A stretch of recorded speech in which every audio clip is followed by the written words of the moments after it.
Praise the lord. దేవుడి నామానికి స్తోత్రములు. ఈరోజు దేవుని మాట యెషయా గ్రంథము 38వ అధ్యాయము 5వ వచనము. నీవు తిరిగి హిజ్కియా దిగిపోయి అతనితో ఇట్లనము, నీ పితరుడైన దావీదునకు దేవుడైన యెహోవా నీకు సెలవిచ్చినదేమనగా, నీవు కన్నీళ్లు విడుచుట చూచి తిని నీ ప్రార్థన నేను అంగీకరించి ఉన్నాను. ఆమె ప్రార్థన. పరిశుద్ధుడైన మా దేవా, మీరు ఇచ్చిన ఈ శుభదినాన్ని బట్టి స్తోత్రములు నాయన.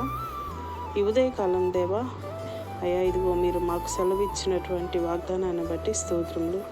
ఎందరైతే ప్రభువా అపాయకరమైనటువంటి స్థితిలో మరణ పడకల మీద నాయన అనేకమైన వ్యాధుల బాధలతో కృంగిపోతూ ఉన్నారు.